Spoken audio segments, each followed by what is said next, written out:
On a normal day studying abroad in Singapore, Mani explored the city and its sights, until coronavirus posed a threat in early February due to travel around Southeast Asia for the Chinese New Year.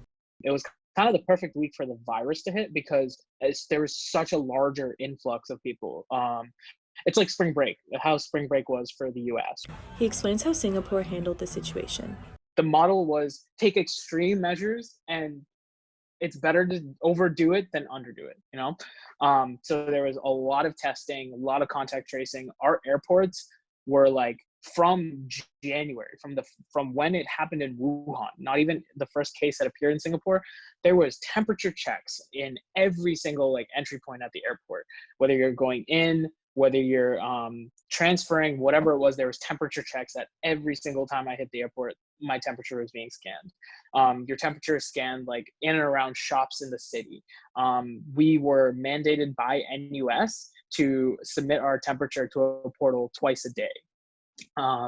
So because of these like vast checks, they were able to tell quickly who was affected, who's infected, and also trace that back to things. So people felt very safe because all these measures were being taken. He discussed how his classes functioned during the epidemic. I'd say 80% online, 20% in person, and more, the in-person stuff all became close to optional at one point.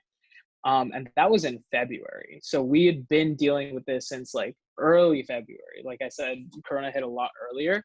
And especially because a lot of those students, again, near Chinese New Year, had to go on that 2-week leave of absence. They couldn't just not go to school. So a lot of things became pushed online. On March 20th, his study abroad group received an update. We got a travel advisory warning from the US State Department.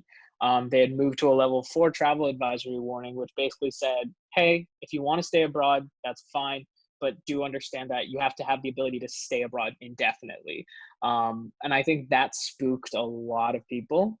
Although he isn't pleased he had to cut his study abroad short, he is appreciative of the time he did have. I had 3 months, and I think I think it's not fair to those students who just gotten to Europe or different places where a week or 2 into their study abroad program having it cut short. That I have nothing to say to them other than I'm so sorry.